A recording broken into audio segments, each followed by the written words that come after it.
Hey guys! Tonight we wander into Dionysus's vineyard at the stroke of midnight, where vines coil like lazy serpents and frogs whisper secrets in the damp air. You probably won't survive this unless you love the idea of being frog food. Just kidding. They're mostly polite. So before you get comfortable, take a moment to like the video and subscribe, but only if you genuinely enjoy what I do here. Oh, and drop your location and local time in the comments so we can all compare who's dangerously close to bedtime. Now, dim the lights, maybe turn on a fan for that soft background hum, and let's ease into tonight's journey together. You step past heavy wooden gates that creak like an old storyteller clearing its throat. The moonlight spills in silvery puddles between rows of gnarled vines, each cluster of grapes glowing ghostly pale. A mainstream fact drifts through your mind. Greek myth says, Dionysus, god of wine, was born from Zeus's thigh after his mortal mother Semele perished in a lightning bolt, proof that even divine births can be messy affairs. You tilt your head, imagining the gods gossiping backstage. No cameras, thankfully. Zeus has enough PR nightmares without selfies leaking to Olympus weekly. Beneath your boots, the earth smells of sweet rot and promise. A fringe tidbit flits across your thoughts. Some obscure cult writings claim vines once grew so wild here that frogs ended up with grape-stained lips, becoming unofficial taste testers. You almost laugh. Imagine picky amphibian sommeliers critiquing tannins. Historians still argue whether this is myth or drunken exaggeration, though, and honestly, who among us can say no to a little ancient rumor? A soft chorus of ribbits drifts from the shadows. You pause, heart fluttering like a hummingbird on espresso, which, trust me, is not part of tonight's menu. 3 light jokes ricochet in your head. If a frog disagrees with your wine choice, you can always blame your cat. You'll survive this unless you trip over a vine. Watch your step.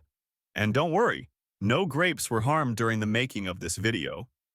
Each croak feels oddly articulate, as if the frogs trade gossip when humans aren't looking. You crouch low, noting dew beating on mossy stones, nature's own string of fairy lights. The air is cool, yet humid, wrapping around you like a velvet cloak. Somewhere ahead, the rhythmic drip of fermenting must echoes grape juice left to fester into magic. A frog coughs, or so it sounds, reminding you that fermentation was first practiced in Neolithic Europe around 6000 BCE. That bit of mainstream trivia settles warmly in your chest. You imagine ancient winemakers squinting at bubbling vats, hopeful their first attempts wouldn't explode in their faces. A gentle breeze stirs vine leaves, creating a rustling laugh track for your midnight stroll. You remember that one nymph who attempted to supplant Dionysus, but ended up turned into a vine. Talk about job security issues.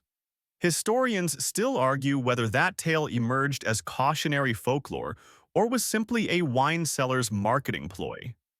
You smirk at the thought of an inglorious marketing origin story, the ancient equivalent of viral TikTok ads. Frogs coast through the gloom on sticky toes, disappearing among roots and tendrils.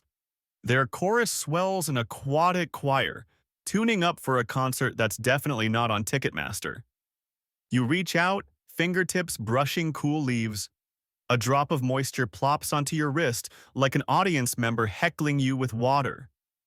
You shiver, though it's not cold, just the thrill of being alive in a place where myth bleeds into reality. You inhale deeply, tasting earth grape and something slightly metallic, perhaps the echo of ancient rituals fallen silent. A fringe rumor surfaces: some followers of Dionysus once offered small frog effigies in clay vessels filled with wine, believing the amphibians carried prayers to the god himself. You shake your head, amused, picture clay frogs bobbing in wine, like tiny drunken sailor action figures. If any of those broke, the cleanup must have been a nightmare. Your flashlight beam dances over stone markers half buried in ivy etched with symbols of masks and vines.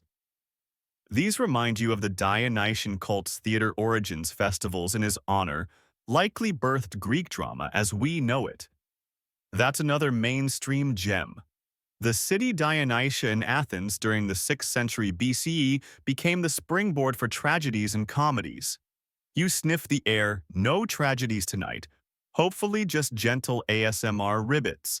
The frog's voices slip into patterns almost linguistic. You cock an ear as if you can decode their midnight gab.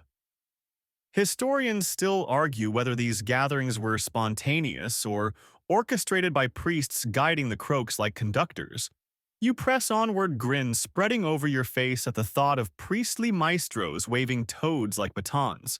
Somewhere deeper in the vineyard, you sense movement, shadows bending into forms both plant and creature. Your heartbeat settles into the rhythm of frog drums, and you wonder if you're in a dream, or if reality tiptoes around you. Three jokes loop in your mind again. Remember, if you see Dionysus, you're probably hallucinating. Never trust a frog wearing a grape crown. And if you start burping grape juice, you might just be part frog now. With that, you step forward into the whispering vines, ready to uncover what nocturnal secrets await. You wander deeper between vine limbs that arch overhead like green cathedral rafters, the moon, now a silent witness to your steps. You recall that opening moment, frogs gossiping in the gloom, and press onward toward the heart of the myth. Every leaf you brush smells of sunlit days and fermented promise. You probably won't survive this unless you've always dreamed of joining an ancient god's inner circle of grape-stained revelers. Remember that clay frog marketing campaign? These vines might be next. A gentle breeze carries a whisper of song, something about a god torn in two. You pause by a mossy altar carved with a single thigh-shaped emblem. Here, mainstream fact number 2, Dionysus's birth was unconventional.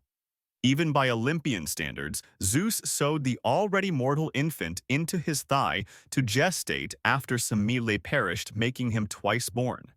That strange double birth established his eternal bond with life's contradictions, creation through destruction, joy through sorrow. You shiver at the paradox, as if the very leaves tremble in sympathy. You step closer and touch the thigh carving, feeling oddly maternal comfort. Fringe tidbit times some lesser-known vase painters depicted Dionysus emerging clutching a cluster of grapes, his first words supposedly a hiccup and a call for more wine. You almost laugh at the idea of a newborn god demanding a refill, but then again, you've seen toddlers throw tantrums over juice boxes. Historians still argue whether that hiccup legend was a genuine cult story or later comedic addition by jokesters. 3 light jokes bubble up: if baby Dionysus had a baby, registry grapes would top the list. I bet Hera was thrilled when Zeus made that thigh move, and definitely no diaper changing in Olympus. You let the humor settle around you like soft petals. The vines here grow thicker leaves overlapping in layers like antique tapestries. You duck under a canopy and find a rounded clearing where a fallen amphora lies half-buried. Golden residue glints inside. You kneel and inhale the sweet tang of dried wine, its aroma a time capsule from centuries past. Mainstream fact 3. Winemaking in ancient Greece dates back to around 5000 BCE, with early Mycenaeans developing techniques to ferment grape must in clay jars, perhaps even at this very spot. You picture those first vintners hopeful that their experiments wouldn't explode or attract overly curious frogs. Pulling yourself up, you notice carvings around the amphora rim. Tiny frog figures holding scrolls. Fringe tidbit number 2. Obscure accounts claim that some Dionysian priestesses believed frogs carried divine messages during fermentation, so they inscribed effigies to channel those amphibian oracles. You raise an eyebrow. Frog oracles sounds like a lost Monty Python sketch. Historians still argue whether those inscriptions were symbolic or simply ancient graffiti by overzealous temple workers. You brush dust from a vine-etched tablet propped against a stone.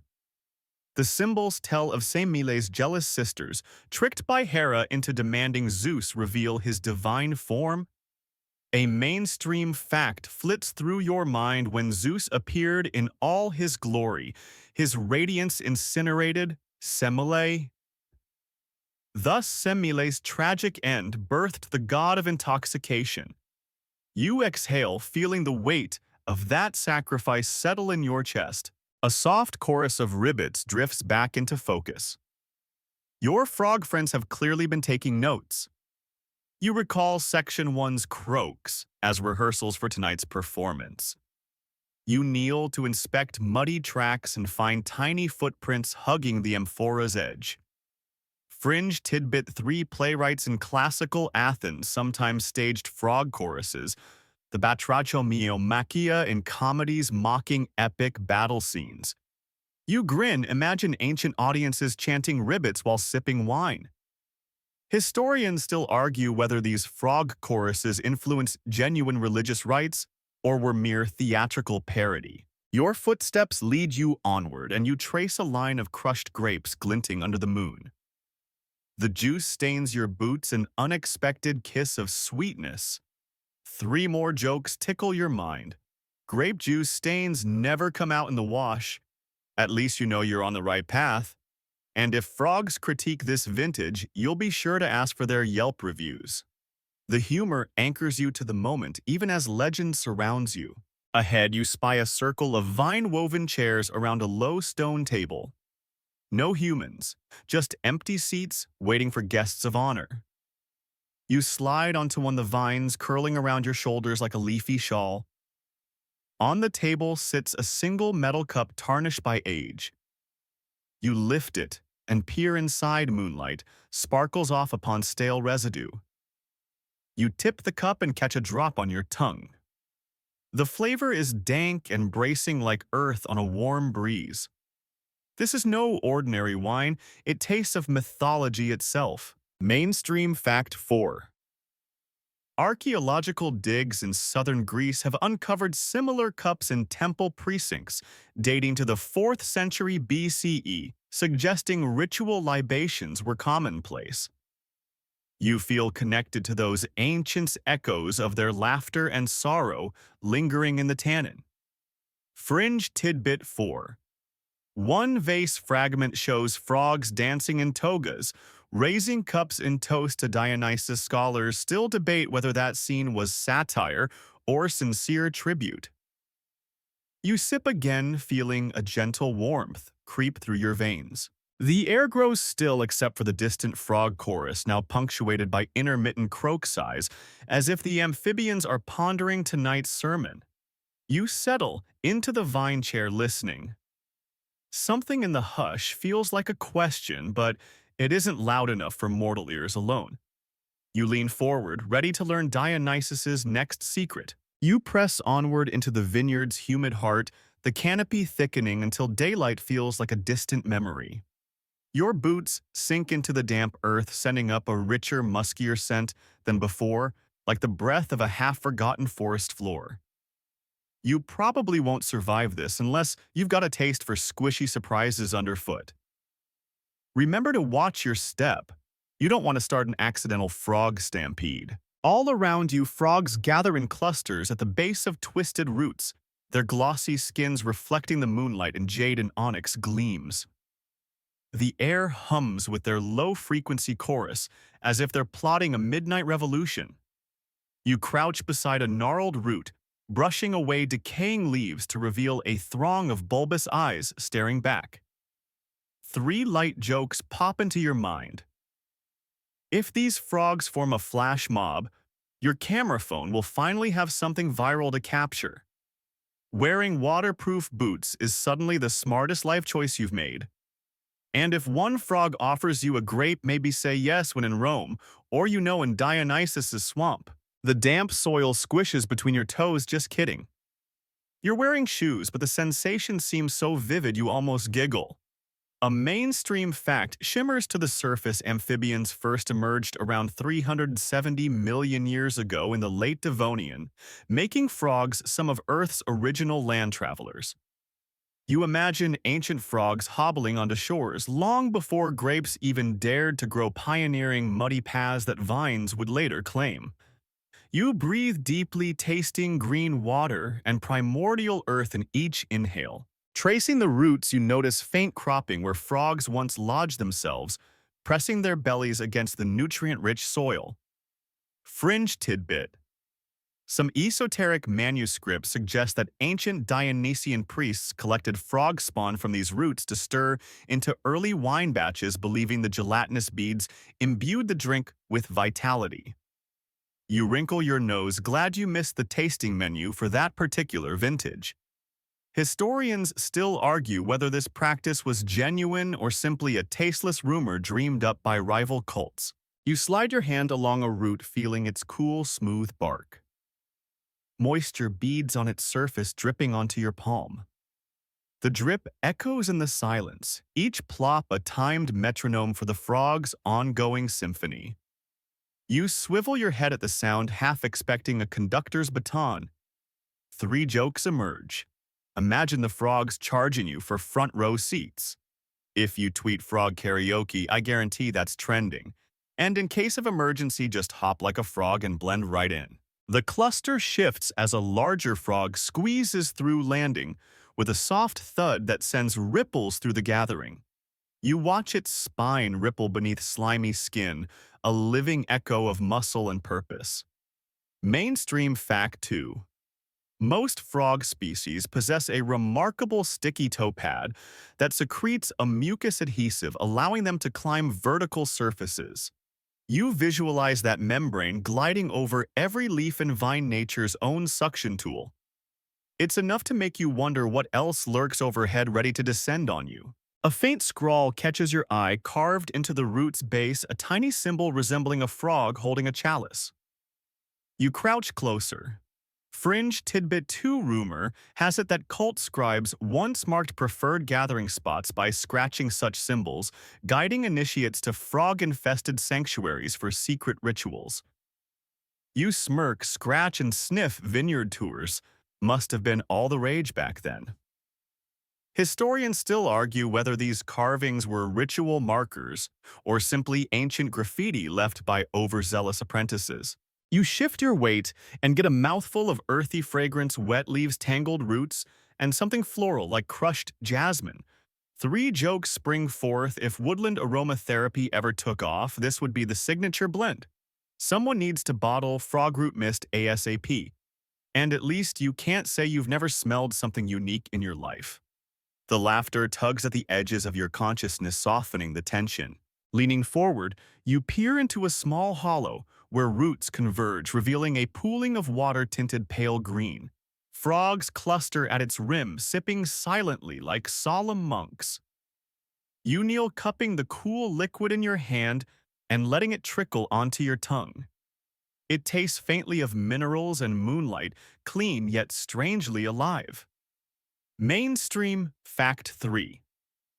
Many cultures once revered natural spring water for its supposed healing properties, believing it carried the land's soul.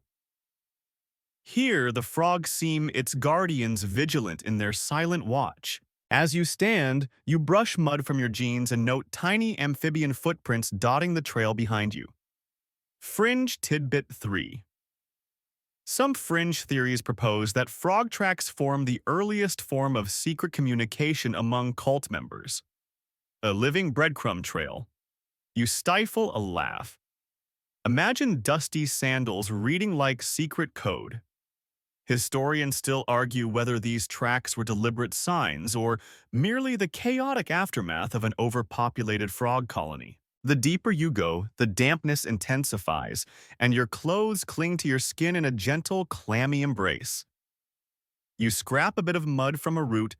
Two frogs leap onto your hand, mistaking it for terra firma. You freeze as they blink once, sizing you up, before they hop away as if deciding you're not worth the trouble. Three jokes flicker. If frogs could text, they probably would have blocked you by now. On the bright side, at least you're non-toxic. And hey, free exfoliation courtesy of Dionysus's divine dermatologists. The chorus swells and you realize you're encircled, frogs perched on roots, stones, and even vine branches, all converging to watch your every move.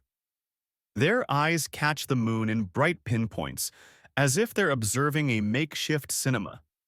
A chill runs down your spine not from cold but from the uncanny collective awareness. You swallow hard and take a step back only to find another root-limbed circle ahead, beckoning you deeper. You fold your arms, wondering what message these amphibians intend to convey. Is it a greeting? A warning? An invitation to become the 1200th member of their fellowship? The scholarly debate sneaks, and historians still argue whether frogs in myth were messengers of the gods or mere bystanders drawn to fermenting scents. You tilt your head, feeling both honored and slightly judged by this amphibian council. Your flashlight flickers as you resume walking, leaving the root circle behind. The mud gives way to compacted soil, the path widening just enough to let you continue. You cast one last glance back. Frogs glance up, then return to their vigil, voices softening to a gentle hum. You breathe out, feeling the damp earth's energy coursing through you, an unexpected communion. As you step forward, you wonder what lies beyond this amphibian understory and whether you'll ever see vines the same way again. You pause at the edge of a clearing where the frog's chorus intensifies, each croak echoing like ripples on a midnight pond. Moonlight shivers through vine leaves overhead, spotlighting your next move. You probably won't survive this unless you decide to duet with them, but trust me, your vocal cords will thank you later. Ahead, a ring of stones forms a makeshift amphitheater, and the frogs arrange themselves at its center, their calls weaving in complex rhythms.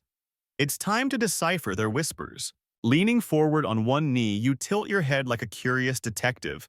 The frogs begin in low, droning bass notes. Think cello strings sliding over a wet surface, then spiral into high-pitched trills that tingle in your ears. 3 light jokes dance through your mind. Try not to take their performance personally if they roast your dancing skills next. Imagine a frog remix dropping on every streaming platform. And hey, when life gives you frogs, make a mixtape. The mood softens as you settle into the subtleties, ready to tune into nature's own radio station. A mainstream fact bubbles up. Birds were not the only musical pioneers. Biologists note that some frog species coordinate their croaks to avoid call overlaps akin to vocal turn-taking in human concerts. This precision echoes the orchestral world where timing is everything. You inhale deeply, attuned to each rise and fall, and marvel at how froggy etiquette mirrors centuries of human musical convention. You pull out a tiny notebook, because of course you carry one for midnight myth, explorations, and sketch a crude spectrogram, clusters of tall spikes for the high trills, flat lines for the bass rumble. Suddenly, a fringe tidbit flaps through your thoughts. A handful of esoteric manuscripts claim that Dionysian priests trained frogs to sing specific melodies as part of their secret nocturnal ceremonies, believing these tunes opened divine channels. You snort softly, frogs taking singing lessons in ancient amphitheaters. That's one for the Wikipedia fringe section. Historians still argue whether any ancient texts actually describe frog chorus training, or if it's fanciful exaggeration. You watch 3 particularly plump frogs near the amphitheater's center. They seem to trade leadership, one taking the bass line, another chiming in with syncopated trills, while a third holds the high register like a fierce soprano. You scribble notes. Potential froggy trio, maybe grand finale. A soft breeze picks up, rustling the vines as if providing percussive accompaniment.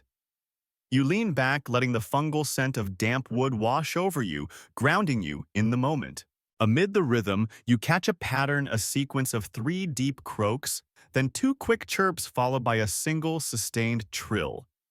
Your pulse syncs with it, thump, thump, thump, chirp, chirp, trill. 3 jokes bubble up. I hope these frogs aren't charging admission. If they start selling merch, you know you're late. And next time you'll bring earplugs, nature's remix can get intense. The humor keeps you light as you peer closer at the acting frogs. You press a finger lightly to your lips, urging silence. The amphitheater stills briefly. Then, as if on cue, the frogs begin again. But this time their croaks seem almost articulate, rising in a wave that envelops you. It feels as though they're whispering stories in a tongue older than Greek itself. You shiver, whether from cold or awe you can't tell. Their voices fold into each other, echoing like ancient chants. A mainstream fact surfaces in some ecosystems. Male frogs synchronize calls to create a chorus so intense it amplifies the group's overall sound, increasing mating success. The science behind it is straightforward biology, yet the effect feels mythic under the moonlit vines. You imagine those early naturalists measuring decibels, aghast at what they called the froggy symphony. Your eyes drift to a columned stone plinth half hidden by ivy. Its surface is carved with lines radiating outward, reminiscent of musical staves. You step closer and see tiny frog glyphs perched atop each line. Fringe tidbit: two certain fringe theorists propose these glyphs encoded croak notation, a written system, letting priests replicate frog choruses at will. You tap the carved symbols, incredulous sheet music for frogs. Historians still argue whether these carvings were musical scores, ritual diagrams, or simply decorative doodles by bored temple scribes. Determined to test the theory, you softly mimic the 3 bass 2 chirp 1 trill sequence you heard earlier. Your voice cracks on the high notes, and a couple of frogs tilt their heads in mild amusement. The rest continue their performance undeterred. 3 jokes loop: if you'd known you'd need vocal training, you would have warmed up. Frogs might be the only audience that never heckles. And look on the bright side, no standing ovations means no awkward bowing. The absurdity tugs a grin across your face. Suddenly, the pattern shifts. The frogs reverse the rhythm, starting with the trill, then moving into chirps and finishing on a deep croak. You blink, stunned. Are they responding? Or are you simply imagining interactivity in nature's soundtrack? You consider that perhaps they're teasing you, echoing back a froggy hello. You half expect them to flash lights like disco frogs if they could. A fresh breeze carries the scent of crushed grapes from a distant barrel pile. Your mind flits to mainstream fact 3: fermentation releases ethyl acetate and other esters, some of which act as semiochemical signals attracting wildlife. In effect, fermenting grapes can mesmerize frogs into performing for free. You wrinkle your nose at the thought-free entertainment at a cost. Resting your thoughts back, you note that each change in the chorus seems intentional, as though the frogs are communicating direction, caution, or a greeting. Fringe tidbit 3: late to 19th century folklorists recorded villagers claiming that frog choruses preceded dreams of Dionysian visions, dream prophecy via amphibian acoustics. You lean against the plinth, feeling the weight of that claim. Sleep-induced godly revelations sounds like an ancient sleep podcast. The frog's cadence slows, now settling into a gentle lullaby of bass undertones and airy trills. You close your eyes briefly, letting it seep in like a herbal infusion for the brain.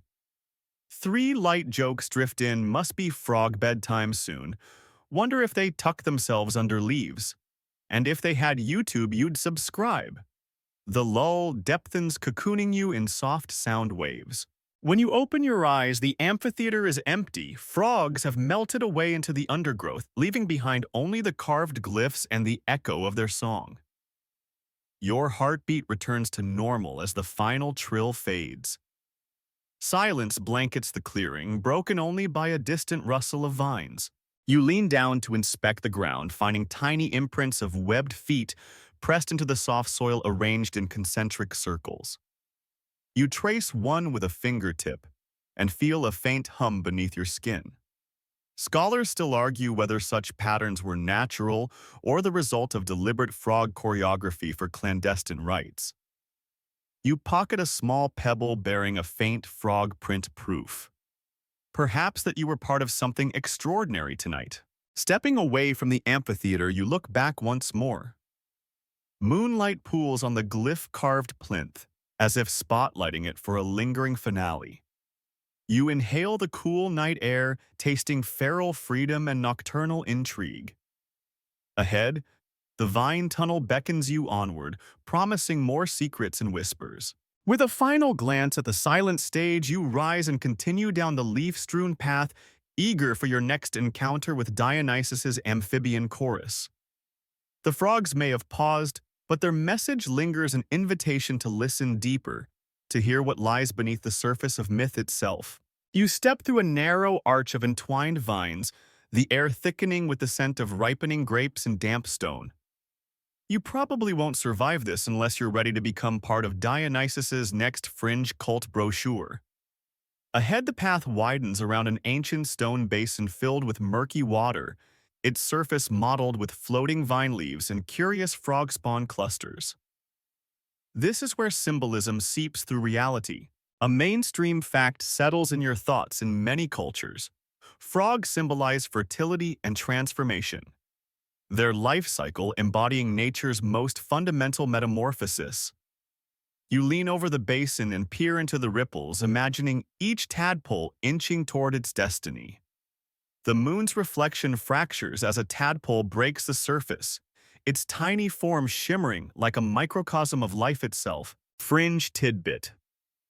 Some obscure oracle texts claim the basin water was believed to grant prophetic visions when imbibed after moonrise, especially if the drinker meditated on frog spawn patterns. You wrinkle your nose. Drinking frog spawn water isn't exactly spa treatment. Historians still argue whether any sanctified pool rituals actually involved frog spawn, or if that detail crept in as later embellishment. You run a fingertip along the basin's rim, feeling carved glyphs of twisted vines and leaping frogs. 3 light jokes skitter through your mind. Imagine spa menus. Reading frog spawn facial $99, leave with clearer skin and shaky legs. Considering the microbial content, you might discover uncharted bacteria. And if a tadpole asks for your Instagram, consider it an honor. The basin stands in a circular clearing encircled by columnar vines draped like velvet curtains. You step back and observe the scene. Shadows dance across moss-covered stones, and a lone frog perches on the basin's edge watching you with solemn eyes. You recall that litterbug scandal in Olympus gods proved no better at throwaway culture than mortals, and smirk at the irony of a frog playing vessel custodian. Leaning closer, you spot faint inscriptions inside the basin rings, indicating water levels noted during specific lunar phases.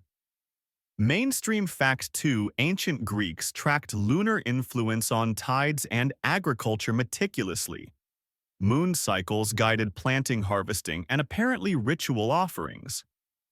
You imagine farmers clambering to fill bowls under each full moon, hoping for bountiful vines. A closer look reveals a curious marking 3 concentric circles around a frog glyph. Fringe tidbit 2. Some arcane scholars propose that these markings formed a calendar for secret Dionysian spring festivals with frogs, acting as lunar priests guiding participants through seasonal rites. You squint frog priests in togas issuing feast invitations. It's delightful nonsense. Historians still argue whether any such calendars survived or were mere scribbles lost to time. You pour a bit of the basin water into your cupped hand. It's cool and slick, with tannin-like residue. You lift it to your lips and taste a hint of mildew and crushed petal, earthy yet floral. You swallow, feeling a fleeting tingle at your throat as if your senses sharpen. Mainstream fact 3. Many ritual waters contained herbal infusions, thyme, rosemary, and occasionally saffron. Though no mention of frog spawn, the murk suggests your basin may have held more than simple snowmelt. Suddenly, a chorus of distant croaks rises in the undergrowth, punctuating the hush around the basin.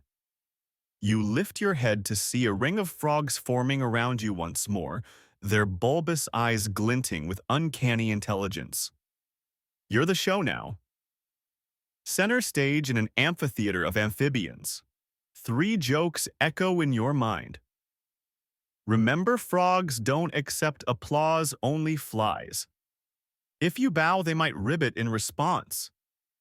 And embrace the moment. How many people can say they've been frog-ordained? You dip one hand back into the water, drawing up a tadpole. It wriggles, tail flicking. You hold it at eye level as the frogs watch. Fringe Tidbit 3, an eccentric 19th century writer, claimed that holding a tadpole gave the bearer temporary insight into Dionysian mysteries, but only if the full moon aligned with the vine harvest. You glance skyward. Clouds drift past the silver orb. Historians still argue whether that writer's notes were serious observations or drunken ramblings. Restoring the tadpole gently to the basin, you step back. The frogs seem to murmur in approval, their croaks forming a gentle applause. The basin's water ripples in concentric wavelets that echo the carvings. You inhale the heady mix of fermented residue, spilled water, and wildflowers pressing in at the edges of the clearing. Your senses swirl, sight, smell, sound, coalescing into a vivid tapestry. You feel participants of centuries past rising in spirit, their laughter and chant reverberating through the stones. A single frog leaps from the ring to land on the basin's lip as if offering a final blessing. You watch its webbed feet splay against the carved surface, imprinting a new chapter onto the ancient glyphs. As you retreat from the basin, the frogs fade back into the shadows, their croaks lingering as tendrils of sound. You step onto a narrow path lined with crushed grape skins, sweat beading on your brow despite the cool night. Ahead, a vine-draped arch flickers with phosphorescent moss, your next calling in this nocturnal odyssey. You slip beneath the vine-draped archway into a half-lit corridor where moonbeams and shadows tussle across damp stone walls. You probably won't survive this unless you know how to navigate debates among ancient priests. Ahead, a weathered relief depicts frogs kneeling before a robed figure, chalices raised in solemn homage. This is the crossroads of history and rumor, where sacred ritual scrapes against fringe fancy. A mainstream fact surfaces as you run your fingers over the carved scene. Priests of Dionysus often wore frog-emblazoned tunics during mystery rites, symbolizing rebirth and the god's dual nature. You imagine those tunics swaying in torchlight, each embroidered amphibian seeming to leap off the fabric. You breathe in the musty air. It smells of old incense and damp earth, a scent that still lingers in some surviving sanctuaries today. Historians still argue whether such garments were widespread or reserved for high-ranking initiates, a question echoing through classical scholarship. You step past a low plinth bearing a sacrificial dagger, its blade stained deep burgundy by centuries of grape tannins, and perhaps something more ominous. A fringe tidbit shuffles through your thoughts. One obscure chronicle claims priests once killed a sacred frog at each full moon, using its heart as a symbol of transformation, though no archaeological evidence supports this bloody claim. You wince at the thought, frog hearts on skewers in a midnight feast. You might lose your appetite. Scholars still debate whether any mythic sacrifice of frogs ever occurred, or if it's the byproduct of sensationalist scribes. 3 light jokes flicker as you stride onward. Imagine that in modern times, animal rights activists staging protests at ancient amphitheaters, frog hearts trending on TikTok as the new superfood. And don't worry if anyone asks, you're just here for the grape juice. The humor tethers you to the present as you navigate this haunted gallery. Lantern light spills from niches carved into the stone, each alcove holding a small clay jug sealed with wax. You pry one open to sniff musty grape, and honey linger on the stopper. A mainstream fact drips into your awareness. Ancient votive offerings often included honeyed wine called kykeon, consumed in small sips to induce mild euphoria during Eleusinian mysteries. While not directly tied to Dionysus, kykeon's popularity hints at how ritual beverages shaped Greek spirituality. You raise an eyebrow, picturing secret fraternities passing jugs under torchlight frogs, possibly clutching amphora handles. You tuck the stopper back and move to the next alcove. A snail slime trail gleams on the base unexpected company for frogs. Fringe tidbit number 2. A late Byzantine text asserts that snails were recruited as lowly ushers in frog ceremonies, their shells serving as tiny chalices for libations. You shake your head, amused snail ushers scurrying about hurrying guests to their seats. Historians still argue whether this odd detail is a genuine tradition or a monastic satire aimed at mocking pagan rites. You continue along the corridor until the walls open into a vaulted chamber where frog reliefs march in concentric rings around a sunken pit. Flickering torches reveal faded pigments, emerald greens, ochre yellows, and rich crimsons. You step into the center heart, thumping like a drummer warming up for a backkick parade. 3 light jokes prickle your thoughts. If the frogs performed this choreography today, they'd win every dance competition. Greek tragedians would envy the drama, and you might need to learn interpretive frog dance to fit in. Circling the pit, you peer down into its depths. At the bottom lies a shallow bed of soil patterned with crushed grape skins and nested frog bones cleaned and arranged with eerie precision. A chill ripples through you. Mainstream fact 2. Archaeologists have found ritual pits containing animal remains, birds, goats, and occasionally frogs, though the frogs are usually secondary offerings rather than central sacrifices. You swallow, imagining the careful hands that sorted bones by size and species. A whisper of laughter threads through the torch's glow. You spin, expecting a prankster, but see only shifting shadows among the columns. Fringe tidbit 3. Some erudite rumors propose that echoes in chambers like this were exploited by priests to produce haunting sounds, amplifying frog croaks into ghostly voices. You press a hand to the wall, feeling its cool stone vibrate faintly. Historians still debate whether acoustic design was intentional in Greek sanctuaries or merely architectural coincidence. Stepping closer to the wall, you test the effect.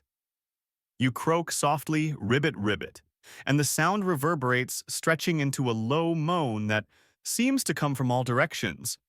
You startle, laugh, and croak again, this time hearing a melody of echoes twisting around you like vines. 3 jokes leap to mind. If you ever need surround sound, book this chamber. Who needs subwoofers when you have amphibian acoustics? And frog karaoke nights take on a whole new meaning.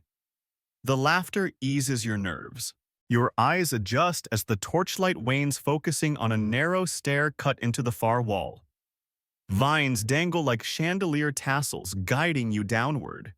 You probably won't survive this unless you carry your own torch, which thankfully you do. You light it, fumes hissing as the flame catches and descend into unknown depths. Before you go, you glance back at the pit, the arrangement of bones, the concentric carvings, and the ghostly amphitheater above. You feel you've entered a forum of ancient debate where priests argued over the frog's role. Symbols of rebirth or mere mascots for vine worship.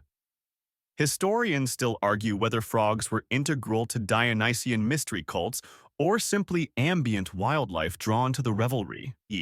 Stepping onto the stair's first rung, you take one final look at the carved reliefs, committing each detail to memory, the way frog limbs curve toward chalices, the subtle hint of smiles on robed faces, the faint drip of water from unseen springs. You exhale, tightening your grip on the torch. Ahead, the corridor narrows, lined with dripping moss and shifting shadows.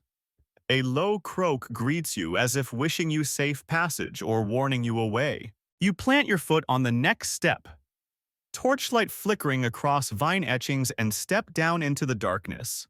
The debate continues all around you in the marrow of frog bones, the grooves of ancient reliefs, and the soft echo of amphibian chorus. Each argument folds into the next, a tapestry of fact and fancy whispering beneath your souls. As you disappear into the shadowed stairwell, The chorus fades to a solitary croak, an unanswered question echoing in your mind. You emerge from the shadowed stairwell into a soft glow where vine leaves shimmer like green chandeliers, and the air carries a whisper of youthful laughter. Nymphs flit between the rows, pale luminous figures whose feet barely brush the ground. You probably won't survive this unless you can resist the urge to join their playful dance. They beckon with delicate fingers, inviting you deeper into the living labyrinth. A mainstream fact surfaces in Greek mythology. Nymphs often inhabited vineyards, forests, and springs, serving as guardians of nature's bounty and embodying its ever-changing moods. You watch one nymph spin amid grape clusters, her laughter tinkling like crystal droplets. Fringe tidbit. Some cultic stories claim that nymphs taught the earliest priests of Dionysus how to coax vines into bearing fruit, their songs woven into secret vine growth spells. You tilt your head imagining them, whispering magical chants to seedlings. Three light jokes dance through your mind. If nymphs ran a winery today, you'd sign up for their newsletter. Modern viticulture could use a bit more sparkle and a lot less fertilizer. And at least these nymphs don't ask for ID to serve a goblet. The humor warms you as you step forward, nymphs darting like living fireflies. You tread along a narrow path lined with violet wildflowers, their petals brushing your ankles. A nymph glides beside you, placing a small grape at your ear. You taste its sweetness, light floral with a hint of moondrift. Mainstream fact 2: certain muscat grape varieties were prized in antiquity for their perfumed aromas, so much so that winemakers traded them across the Mediterranean as luxury goods. You inhale the fragrance and imagine amphorae cradling aromatic wine on merchant ships. Behind you, frogs crouch on vine roots, watching the nymphs with amphibian curiosity. Fringe tidbit 2. A rare vase painting depicts nymphs and frogs sharing flute music, suggesting they collaborated in rites combining dance, song, and ribbons. Scholars still argue whether such depictions represent literal ceremonies or metaphorical art reflecting fertility themes. You watch a nymph crouch to whisper to a nearby frog its croak, the only answer you hear. Three jokes swirl. I'd pay to see a nymph-frog jam session. Imagine the YouTube unboxing of that collab. And thank goodness these are mythic creatures, no stage diving required. The lightness flows through you like fine wine. You follow the nymph's lead to a secluded alcove where grape clusters hang low and heavy. She plucks one and crushes it between her fingertips, juice staining her skin an otherworldly purple. Mainstream fact: 3 amphoras bearing grape residues in the Aegean have tested positive for malvidin, the pigment responsible for red wine's deep hue. Showing ancient vintners understood pigment stability better than we give them credit for. You marvel at her effortless artistry. A fringe tidbit flutters: some mystical scrolls assert that a nymph's touch could add ephemeral luminescence to wine, causing it to glow softly in moonlit ceremonies. You hold up a crushed grape to the torchlight. No glow, just rich color. Historians still argue whether any such enchanted vintages ever existed, or if they're romantic dreams. The nymph smiles, her eyes reflecting starlight. She twirls, and the vine canopy shifts, opening onto a circular platform of polished stone. Frogs gather at the edges, his eyes gleaming in anticipation. 3 jokes linger. Hope they're seating for this exclusive TED Talk. Frogs always bring the best audience energy, and I wonder if they have a snack bar. You step onto the platform, drawn by the interplay of nymph grace and froggy expectancy. A gentle melody drifts on the breeze, unearthly flutes and soft croaks combined. You close your eyes, letting the duet wash over you. In this moment, myth and reality intertwine like vines climbing stone pillars. Nymph laughter ripples like water chasing sunlight. Frogs respond with measured croaks as if matching pitch. As the melody winds down, the nymph offers you a bow, and the frogs chorus in a delicate trill. You feel honored, touched by their otherworldly performance. Mainstream Fact 4. Such collaborative serenades were likely imagined by poets like Pindar, who wrote of nature's harmony reflecting divine order. Fringe debate persists were these scenes ever enacted or purely poetic allegory. Historians still argue, and you find yourself perched between belief and wonder. Three light jokes echo as you step off the platform. Next time, bring earplugs or a better playlist app. If you upload this, tag at Frog Nymph Fusion. And beware, if they ask for encore, you might be here all night. You grin at the absurdity, then turn from the clearing, the nymphs and frogs dissolving into shadowed vines. You whisper a soft farewell as you continue down the winding path. Their laughter and croaks fade behind you, but the echo of their duet lingers in your mind. Each step carries you toward Bacchic secrets yet unrevealed, deeper into the nocturnal embrace of Dionysus's hidden vineyard. You slip past a thicket of vine-wrapped pillars and stumble into a moonlit clearing where the air vibrates with tension. You probably won't survive this unless you master the art of standing your ground against mythical party crashers. Ahead, a circle of satyrs stands opposite. A writhing mass of frogs, their goaty laughter mixing with amphibian croaks in a Bacchic standoff for the ages. A mainstream fact leaps to mind: satyrs. The half-goat companions of Dionysus were famed for their raucous dances and unrestrained revelry, so much so that Athenian playwrights cast them as wild foil characters in satyr plays alongside tragedies. You watch one satyr stamp a hoof, twirling a wicker drinking cup, ready to duel the frogs with his flute. Fringe tidbit: a handful of obscure vase inscriptions suggest some cultists once believed frogs served as judges in these contests, awarding victory to the most harmonious chorus. You blink, imagining frogs wearing laurel wreaths as they hold tiny scorecards is delightfully absurd. Historians still argue whether any formal contests pitted frogs against satyrs, or if this notion is pure froggy fanfiction. Three light jokes hop through your thoughts: if frogs really judged, every satyr would owe them a grape. Imagine the frog's Yelp review. Great show, but too much goat noise. And Ribbit rating would croak again. The absurdity keeps your heart light as you settle at the edge of the circle. You step onto a flattened patch of earth between the two camps. The satyrs eye you with mischievous grins, their horns catching moonlight like bronze crescents. You raise a hand in peace. No one wants to see visitor casualties tonight. One satyr, his beard tangled with grape tendrils, nods and offers you a thyrsus topped with ivy. You cradle it like an honorary satyr staff, feeling its weight settle in your palm. The frogs, meanwhile, have formed neat rows on stepping stones, each amphibian perched like a poised performer. Their eyes gleam in concert, synchronized in what looks like amphibious discipline. You realize the standoff is more ritualized than chaotic. Mainstream fact 2: coordinated chorus behavior in frogs isn't random. Male frogs often time their calls to maximize collective volume and deter rivals, a form of acoustic competition. You imagine these frogs dialed their natural instincts up to divine proportions. A proud satyr steps forward, flute pressed to his lips. He launches into a jaunty melody, lilting, unpredictable, full of playful trills. The frogs respond immediately, their leader, a hulking bullfrog, coughing out a reply that mimics, and then transforms the satyr's tune into a low, resonant growl. You hear the interplay, flute notes darting like sparks, croaks rolling like thunder. Three jokes bubble. If Spotify had a mythical creatures versus amphibians playlist, this would be track 1. I wonder if satyrs tip frogs after a good show.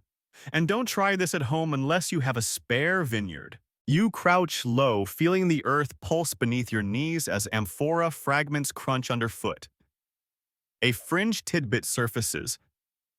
Certain priestly documents hint that priests timed these musical duels to align with the summer solstice, believing the winning side would carry divine favor into the next harvest. You lean forward, wondering if the satyrs or frogs will secure Bacchus's blessing this season. Historians still argue whether any inscription truly records such rituals or if they're later romantic additions. As the satyr's melody reaches a high flourish, the frogs shift tactics. A chorus of rapid chirps cascades through the clearing so swift it feels like rain pelting leaves. The satyr stumbles, his tune stutters, and then splays into off-key notes. He tosses a mischievous glare at the frogs, then raises his flute in mock surrender. You stifle a laugh never thought you'd witness amphibian musical sabotage. Three jokes dance through your head that frog chorus was like a DJ drop that killed the beat. I'd pay to see the satyr's face on Insta, and next time the satyr should warm up his reeds. The humor eases the loaded atmosphere. A second satyr, more regal, with ivy crown entwined in golden locks, steps forward. She unfurls a scroll of parchment, ancient sheet music you presume, and begins a solemn, measured dirge. It's haunting, mournful, as though each note mourns last year's failed wine crops. The frogs respond with a single, sustained trill that quivers in the night air, stretching longer than any insect or wind could manage. You feel the resonance in your chest, a vibration that seems to sync with your heartbeat. Mainstream Fact 3. Music and ritual were deeply intertwined in Dionysian ceremonies where dirges, hymns, and dances served to liberate participants from daily constraints and usher them into ecstatic states. You feel that ancient ecstasy teasing the edge of your senses, the dirge, and croaks weaving a bridge between mortal and divine. A swirl of violet pollen drifts through the clearing bats of wildflowers shaken loose by the performance. You inhale, tasting floral sweetness mingled with vine musk. Fringe Tidbit 2. An eccentric herbalist once claimed these performances released pheromones from crushed grape blooms, subtly influencing participants' emotions, nature's own mood music. You wrinkle your nose at the thought, manipulating emotions with floral dust sounds like a prank gone wrong. Scholars still argue whether any botanical additives were used ceremonially or if it's a fanciful myth. The musical duel continues, each side trading verses of melody. Frogs hop in rhythmic time, creating ripples in nearby pools that drum against stone edges. Satyrs dance in tight circles, hooves stamping in syncopation. You realize you're witnessing a living mosaic of sound and movement. Each creature embodying opposite yet complementary energies, satyrs channel wild, abandoned frogs. Channel primal precision. Three light jokes scurry to the forefront. Would you tip the frog conductor or leave flies as gratuity? Satyrs should consider moonlighting as backup dancers in modern music videos. And if you record this tag, it when amphibians take over. The laughter threads through your senses, anchoring you in this surreal spectacle. As the final notes hang in the air, both camps pause. Silence stretches, a pregnant pause, pregnant with anticipation. Then, in unison, frogs and satyrs release one collective, croak flute crescendo that rattles your bones and echoes off vine walls. You blink, breath caught in your throat as if the universe exhaled through a single divine throat. The clearing falls still. Satyrs lower their flutes and bows. Frogs sink onto the mossy ground, faces serene. You feel the hum of divine approval, or is it exhaustion? Either way, you're awash in a heady mix of triumph and relief. Mainstream Fact 4.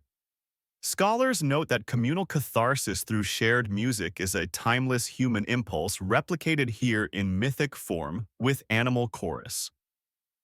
Fringe Tidbit 3. Some secretive texts claim that winners of these duels received a kiss of Bacchus, a symbolic mark granting them prophetic dreams. Historians still argue whether any of those marks were literal or metaphorical seals of initiation.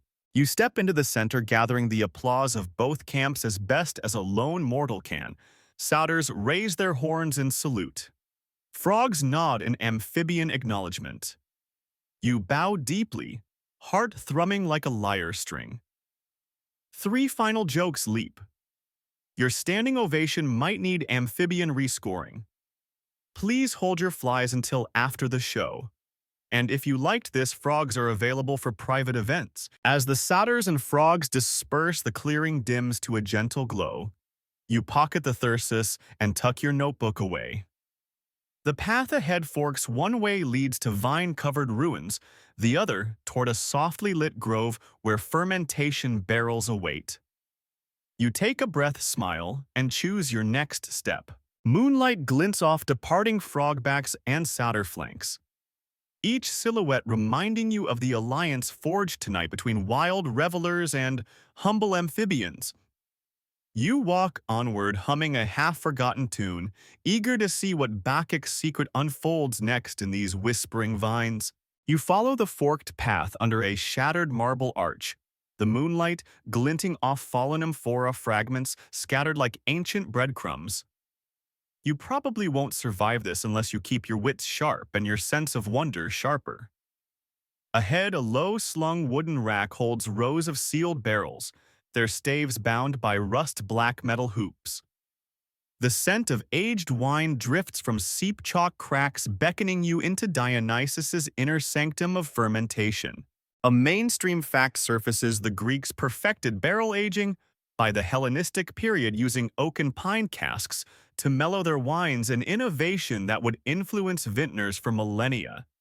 You run a fingertip over a metal hoop, feeling its chill and imagining the pressure within. Fringe tidbit: some obscure texts suggest certain cult initiates preferred cedar barrels because they believed the wood's resin imparted hallucinogenic properties to the wine. You wrinkle your nose. Hallucinogens and Bacchic revelry might be a recipe for chaos. Historians still argue whether those cedar casks ever existed or were later myths conjured by over-enthusiastic scribes. Three light jokes drift through your mind if you want cosmic visions. Just ask for the limited edition psychedelic Pinot. Modern microbrewers wish they had these ancient marketing buzzwords.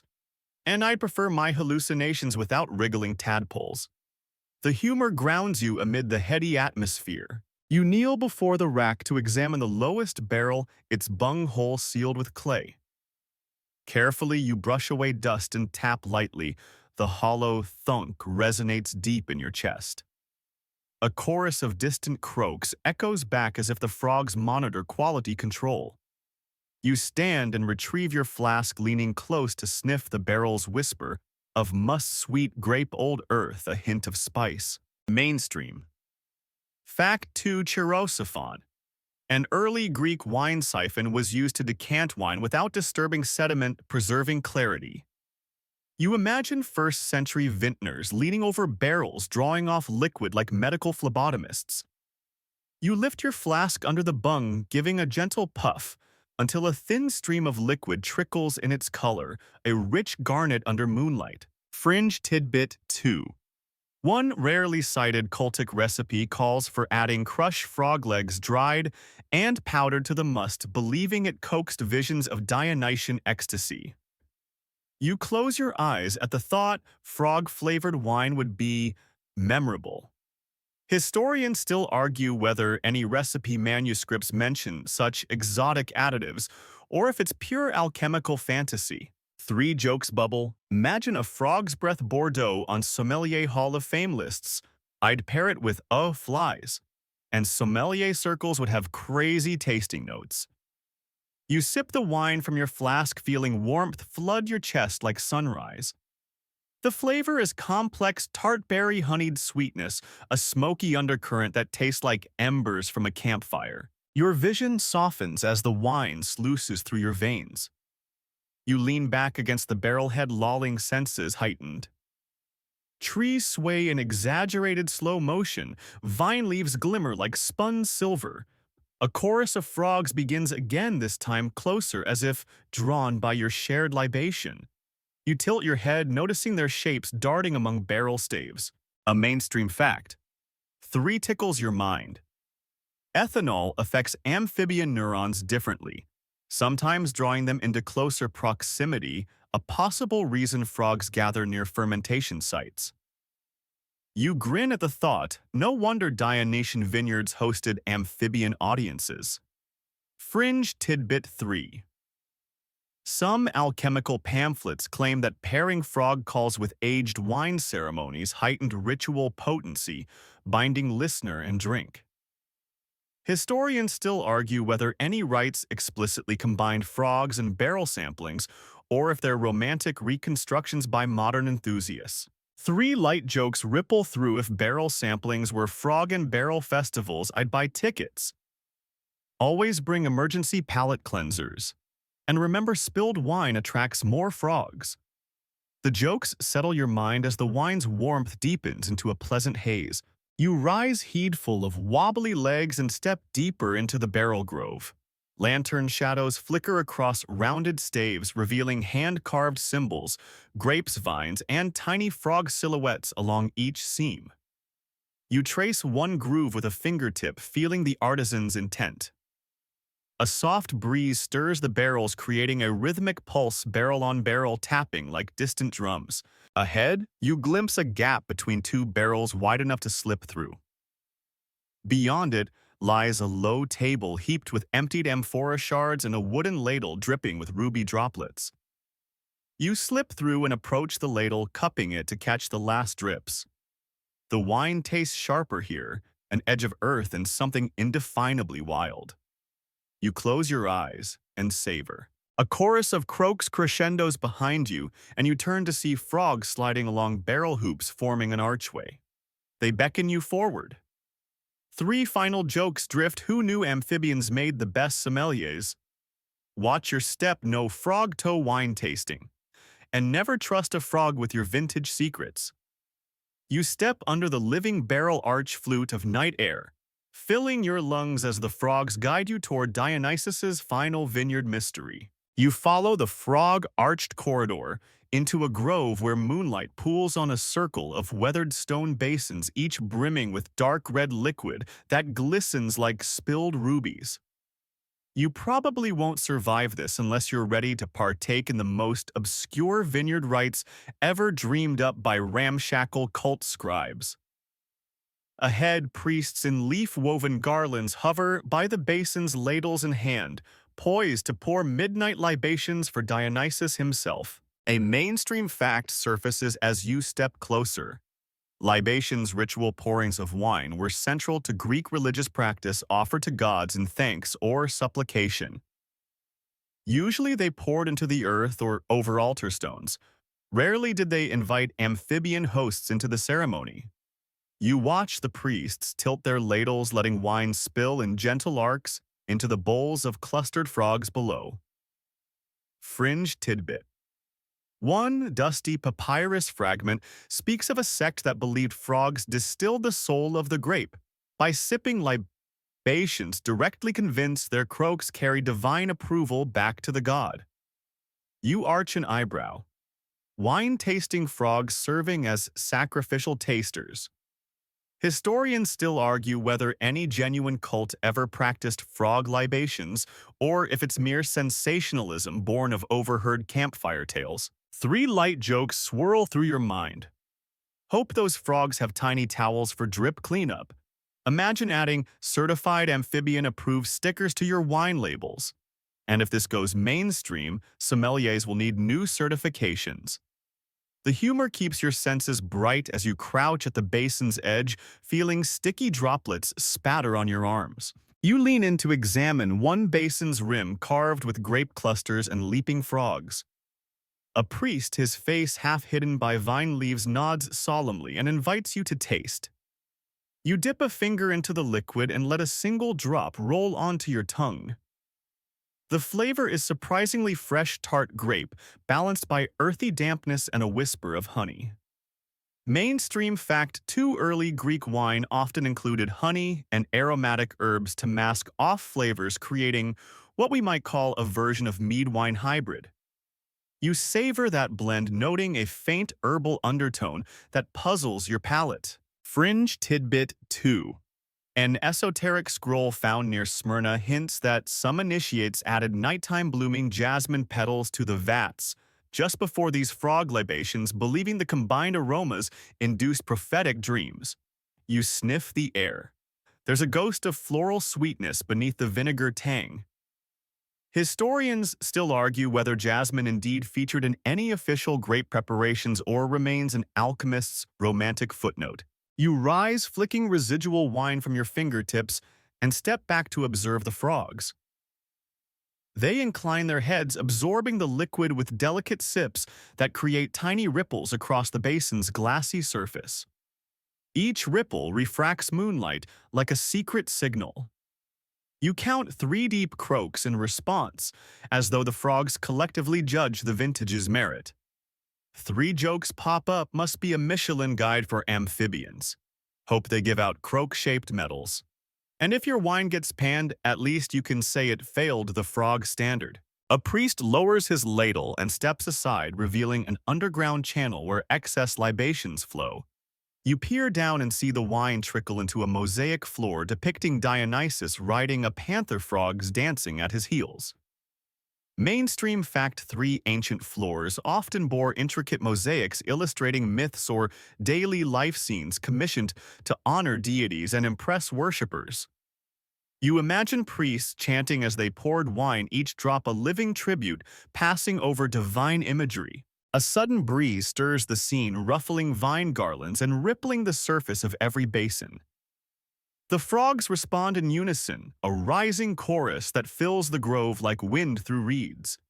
You realize the libations were more than performance. They were invitations to communion, blending human offering, amphibian participation, and godly reception. Fringe tidbit 3. A marginal gloss in a scholastic commentary claims that during these rites the groove patterns in the basins guided the libations to specific ritual paths, ensuring the essence of spirit reached each frog priest.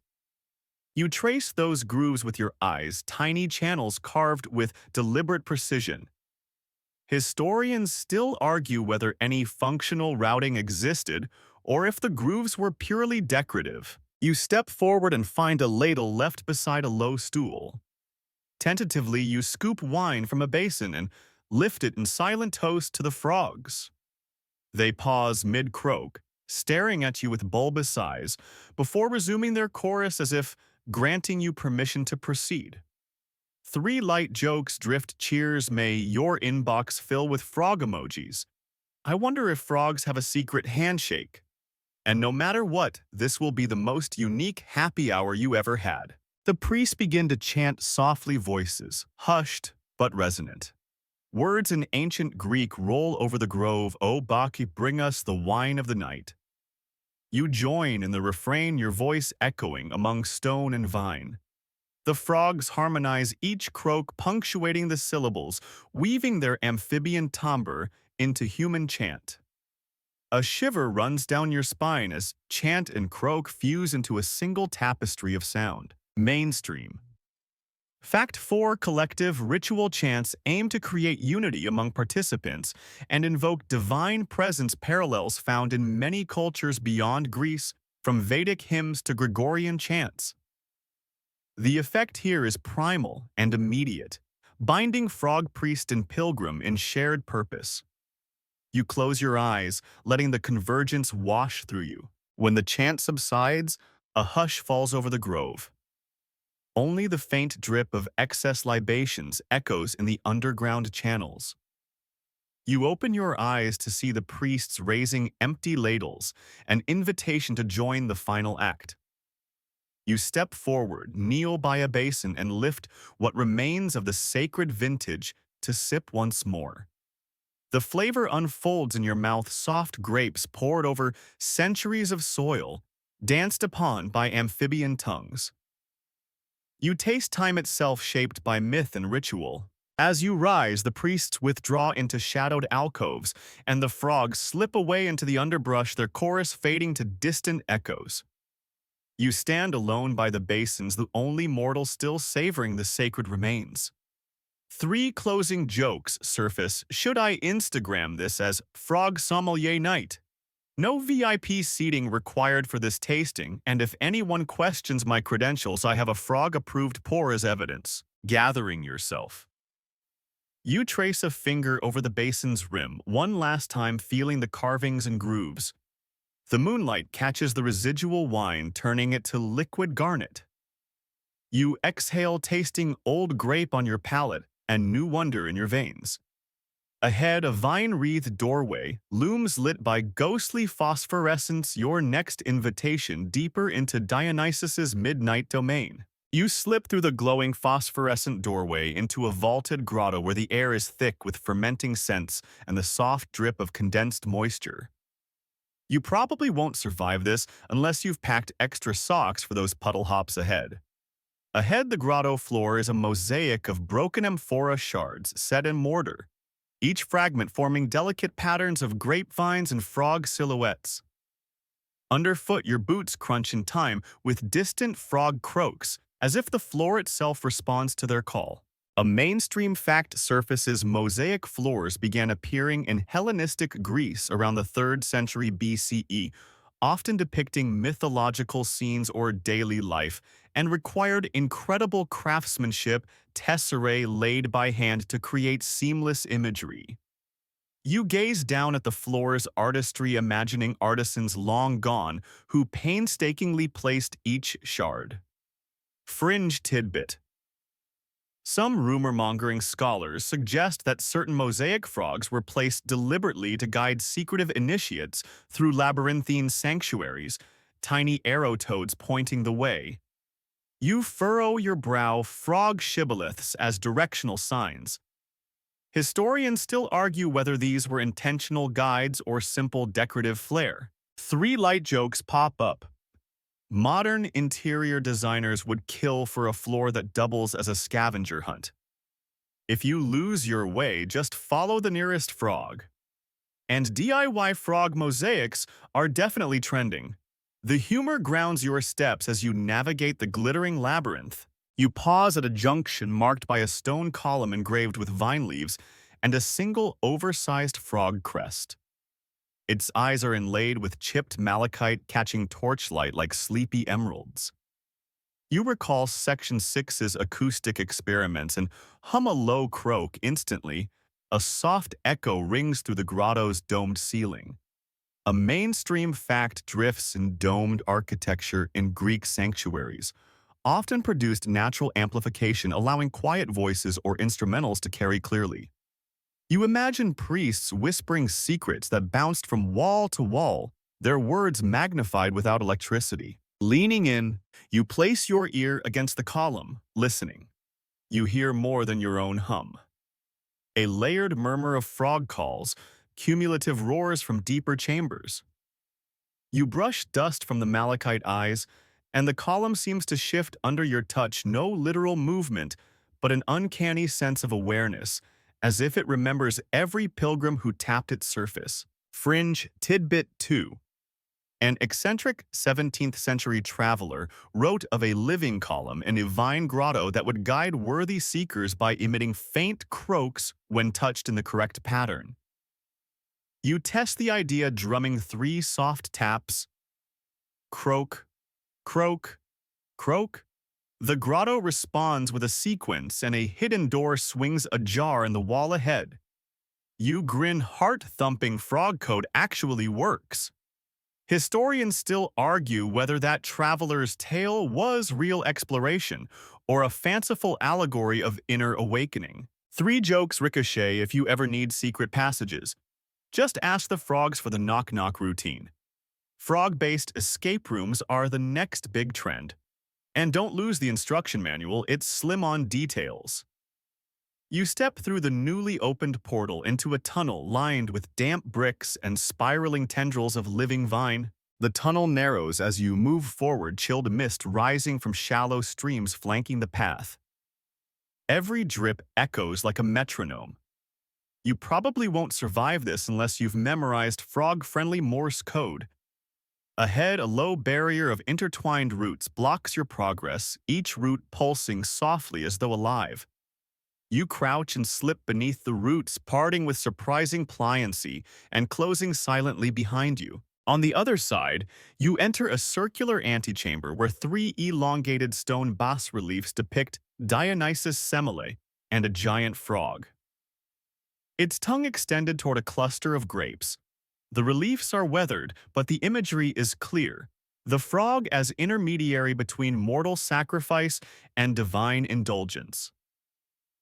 A mainstream fact trickles in mythographers' often adapted local fauna into their stories, weaving regional frogs into Dionysian legend in wetland areas.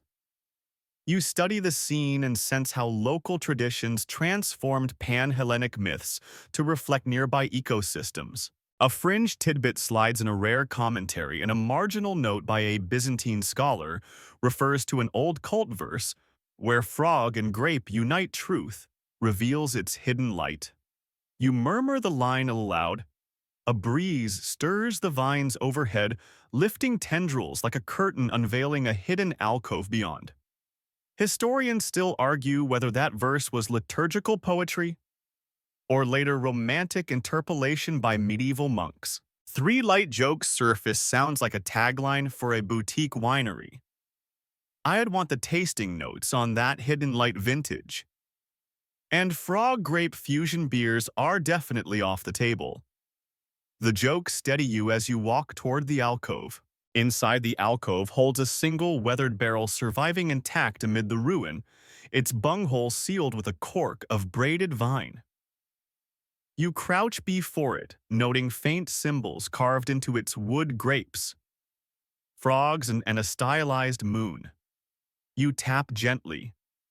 The barrel responds with a hollow thrum, as if inviting you to taste. A mainstream fact emerges: moon phase symbols were sometimes marked on agricultural tools and vessels to track optimal planting or harvesting times. The moon motif here suggests lunar alignment, guided harvest, and fermentation. You grip the cork and twist it free, inhaling the barrel's aroma: aged grape, damp oak, and something floral you can't name. You pour a small stream into a chipped clay cup at your feet. The wine shimmers in the lamplight, a deep crimson tinged with gold. A fringe tidbit whispers an alchemical text speaks of lunar vintage wine fermented only under specific moon phases to capture celestial influence. You lift the cup and sniff its aroma is intoxicating, as though the moon itself has been distilled. Historians still argue whether any vintages ever complied with such astral prescriptions. Three light jokes drift next harvest. Check your lunar calendar app. If Vine and Moon can't be trademarks that we see you, and I swear, I see constellations in my glass. You sip slowly, feeling the flavors: bloom, dark, berry, subtle spice. A whisper of night-blooming jasmine hinted in the aftertaste. Your vision softens. The grotto walls seem to glow with their own inner light. As you stand, the echoes of distant croaks swell into a lullaby, enveloping you in a warm embrace. You realize you're alone, yet surrounded by centuries of devotion. Priests, nymphs, satyrs, frogs, all threaded through this wine's essence. You lift the cup in silent tribute to each. Three final jokes flicker. Here's to the invisible frog chorus. Bottoms up, may your dreams be grape sweet. And if I star in an ancient fresco, please make me look intrepid. You set the cup aside, cork the barrel, and turn toward a narrow exit lined with phosphorescent moss. The tunnel beyond beckons with promises of final revelations. You inhale the grotto's heady air one last time, letting its fragrance etch itself into memory. Then, with the barrel's wine warming your chest and the frog chorus a heartbeat behind you, you step into the moss-lit passage and towards Dionysus's ultimate vineyard secret. You emerge from the phosphorescent moss tunnel into a vast underground chamber where moonlight filters through cracks above like silver rain. You probably won't survive this unless you're prepared to witness the culmination of Dionysus's amphibian symphony. Ahead, A circular dais of wine-dark stone supports an enormous crystalline basin filled with undulating liquid that glows faintly from within. Frogs cling to its rim, their eyes reflecting the basin's eerie luminescence. A mainstream fact surfaces. Greek artisans sometimes use crystalline materials like quartz to craft ritual vessels, believing the stones channeled divine light. You run a fingertip along the basin's edge, feeling its cool, smooth surface. Fringe Tidbit 1 Arcane Scroll claims the basin's crystal was mined from Mount Parnassus under a full moon, then blessed by priestesses to amplify the wine's spiritual potency. You squint at the glowing liquid moon-infused wine. Historians still argue whether any crystal basins held actual libations or were reserved as symbolic centerpieces. 3 light jokes bubble through your mind. Imagine the ultimate wine cooler made of quartz. Modern sommeliers would lose their minds. And I hope the frogs don't slip into the bowl. The humor steadies your pulse as you step closer to the dais. You crouch by the basin and peer into its depths. The liquid shifts in gentle waves, rippling with internal light. Frogs chant low croaks in deliberate rhythm, and the glow intensifies with each note. You dip a slender rod clearly, a stirring wand, into the basin and lift it out. The liquid threads along it like molten starlight. Mainstream fact 2. Mixing implements in Greek ritual libations were sometimes inscribed with prayers or dedications to deities. You inspect the rod. Faint runes, entwined with vine motifs, wrap its length. Fringe Tidbit 2. A marginalia in a Byzantine manuscript describes that rods used to stir sacred wine at midnight were believed to carry prayers upward when raised, ferrying mortal hopes to the heavens. You lift the rod high. The liquid drips in luminescent droplets, each landing with a soft plink echoing like distant chimes. Historians still debate whether such stirring wands were ceremonial props or practical tools for mixing infusions. You step back and observe the frogs. They form perfect concentric rings around the dais. Their croaks now synchronized with the basin's glow, bright pulses following each croak like visual metronomes. 3 jokes ignite. Who needs disco lights when you have frog-controlled luminescence? Next DJ set, call it croak and glow. And don't blink or you'll miss the next beat. The absurdity lightens the sacred weight of the moment. Suddenly, the crystal basin emits a soft hum that resonates through your bones. The frog's chorus deepens into a sonorous drone, and the luminous wine swirls faster currents tracing glowing patterns. You step forward, heart hammering. This is the amphibian invocation in full force. Mainstream fact 3. Sound frequency effects on liquids are well documented. Vibrations create standing waves and somatic patterns. Here, myth and science collide in a timeless dance. You watch glowing ripples form complex tessellations reminiscent of the grotto's mosaics. As you lean in closer, a single droplet leaps from the surface, hovering midair before falling onto your outstretched palm. You catch it, astonished at its suspended moment of weightlessness. The liquid's glow seeps into your skin, bathing you in gentle radiance. Fringe Tidbit 3. Whispered legends claim that tasting the amphibian illuminated wine opens one's inner sight, allowing visions of the god's true essence. You raise the droplet to your lips, hesitating only a heartbeat before you taste. The flavor is unlike anything you've known. Crisp grape sweetness, luminous with nightlife energy, and a silken aftertaste that tingles across your tongue. You close your eyes, and the chamber's glow brightens. Shapes shift beyond perception. You glimpse silhouettes of dancing vines, froggy deities, and mythic processions, swirling in time with the hum. 3 jokes swirl. Wine goggles are definitely a thing. Just don't try driving afterward. And if you post this on social media, prepare for comments calling you Glow Frog Guru. When you open your eyes, the basin's glow has softened, the frogs settling into silent reverence. You stand, the rod still in hand, feeling the electric hum thrumming in your veins. Mainstream Fact 4. Ritual wine often induced mild psychoactive effects due to natural compounds and fermentation processes. Combined here with showmanship, it's a calculated masterpiece. Fringe tidbit 4. Ancient texts debate whether the frogs themselves added secret enzymes through contact enhancing the brew's potency.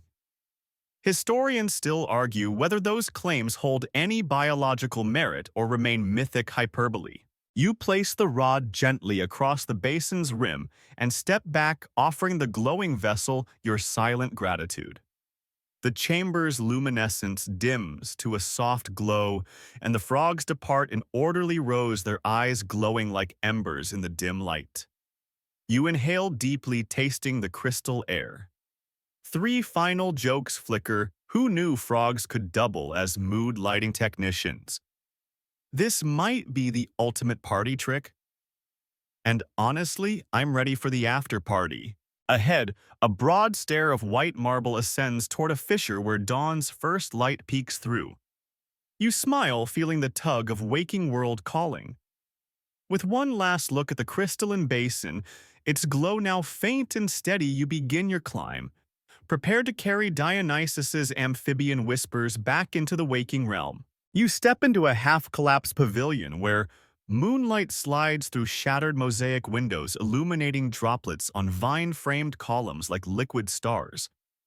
You probably won't survive this unless you're ready to wrestle with academic conundrums in frog form. Ahead, a circle of slender pedestals holds polished stone bowls, each occupied by a single frog perched atop a cushion of grape leaves. Their eyes glitter with alert intelligence as though they've been waiting to quiz you. A mainstream fact ripples into your awareness. Ancient Greeks recognized over 20 native frog species, many inhabiting wetlands near vineyards drawn to fermenting grape must and insect prey. You glance toward the nearest bowl and notice a delicate Rana dalmatina, an agile tree frog, its throat pulsating rhythmically. Fringe tidbit. Certain scattered oracle fragments claim that every bowl housed a different species imported from distant regions. Libyan toads, Sicilian bullfrogs, and even Anatolian tree frogs, each chosen for unique vocal qualities. You raise an eyebrow at the logistical nightmare of amphibian smuggling in antiquity. Historians still argue whether these frogs were genuinely sourced from afar or if local species sufficed for ritual theater. 3 light jokes spring to mind. Imagine ancient cargo ships overloaded with frog crates marked "Handle with hops." Customs officers of the 5th century BCE scratching their heads at live animals' paperwork. And today's TSA would have a field day.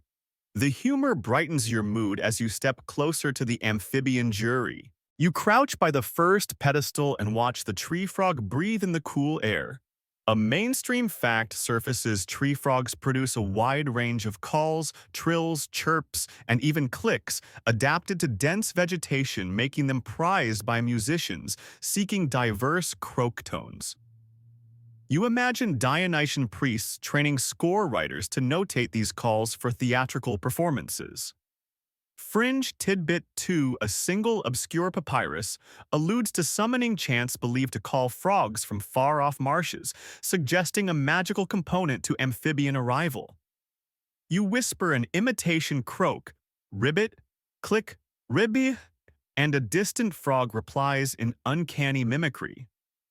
Historians still argue whether such summoning rituals moved frogs magically or merely recruited local croakers with echoing calls. 3 jokes ripple if you ever lose your phone signal. Just summon nearby frogs for a better reception. Frog summoning services coming soon to a temple near you, and please no amphibian flash mobs. The levity keeps you grounded as you move to the next pedestal. At pedestal 2, a bullfrog sits like a solemn judge, its throat pouch swollen with bass croaks, ready to resonate. A mainstream fact emerges. Male bullfrogs can project calls over 90 decibels audible across ponds and fields, nature's own portable PA system. You cup your hand around your ear to savor the low-frequency timbre. Fringe Tidbit 3. Some discounted rumors suggest priests once amplified bullfrog calls with silver trumpets positioned behind them, creating an otherworldly loudness. You Smirk Frog Meets Brass Band might have been the original remix. Historians still argue whether any such trumpet enhancements existed, or if they're the stuff of showman's lore. Three light jokes surface: early DJs experimenting with analog loops, bullfrog beat drop incoming, and frog and trumpet festival would be sold out. You step to the third pedestal where a tiny painted bull holds a rain frog, no larger than your thumbnail. A mainstream fact glides in Cuba's rain frogs, though not Greek, are celebrated for rapid chirps, but here you find a local equivalent, perhaps brown European frogs prized for delicate treble notes. You trace the bull's rim, imagining composers scoring nocturnal symphonies with these miniature vocalists. Fringe Tidbit 4. A half-forgotten commentary hints that priests believed small rain frogs were whisperers, conduits for hidden divine messages only audible to the attuned ear. You cup your ear and hear a faint susurration like gossip shared on dewy leaves. Historians still argue whether any human listener truly decoded such whispered croaks, or if it's poetic fancy. Three jokes bounce if your headphones ever felt lopsided. Try installing a rain frog. Headphone companies take note, and tiny croaks might just be the next ASMR craze. The humor threads through you as you pivot toward an empty pedestal. On pedestal 4 sits a porcelain bowl with no frog, only a carved lily pad set into its center. You frown, glancing around. A mainstream fact surfaces in some rites. Empty seats symbolized absent spirits, honoring those who'd passed or gods yet to speak. You crouch to read a faint inscription for the unseen one. Fringe Tidbit 5. An esoteric gloss claims that the unseen frog represented Chthonian forces, underworld aspects of Dionysus, summoned but never seen. You shiver at the idea of unseen amphibian deities whispering from shadows. Historians still argue whether the unseen frog was metaphorical or part of an actual ritual pantheon. Three jokes bubble next time. Send an RSVP so they know you're coming. Seating charts are hard, and always expect the unexpected, especially if it's unseen. The humor lightens the strange solemnity as you rise. You step back to absorb the scene. 4 pedestals, 3 frogs, 1 vacant offering. The pavilion's frayed canopy rustles overhead, sending vine tendrils skittering. You sense the weight of probabilities and possibilities where fact ends and fringe begins. A chorus of distant croaks drifts in, harmonizing, as though cueing the finale of this amphibian assembly.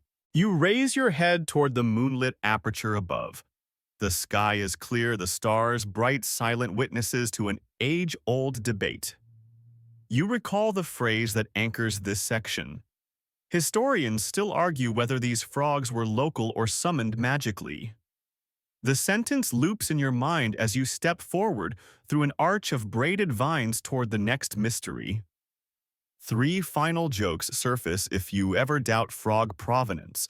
Just ask for their shipping labels. Mythic amphibian import-export laws are so confusing, and whether local or summoned, at least they showed up on time.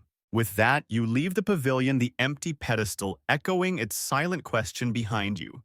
The night path ahead glows with firefly lanterns guiding you toward the final acts of Dionysus's midnight vineyard.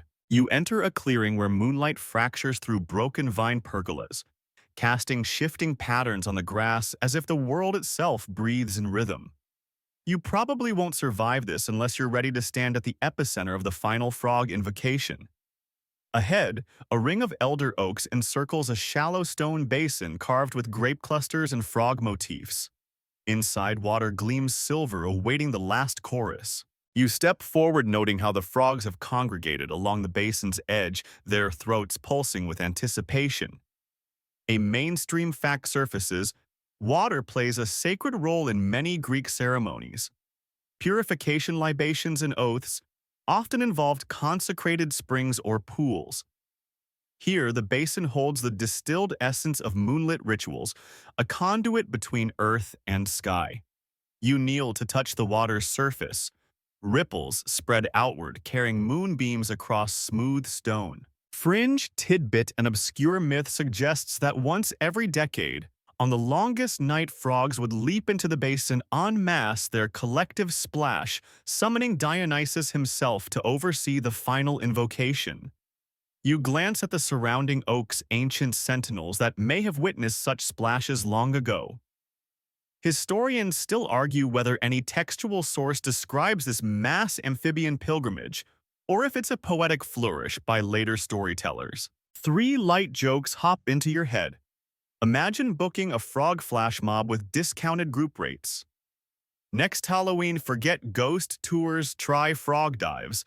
And if the god shows up late, blame Amphibia Airlines. The humor eases your vigil as you prepare for what comes next. You rise and retrieve the stirring rod from your satchel.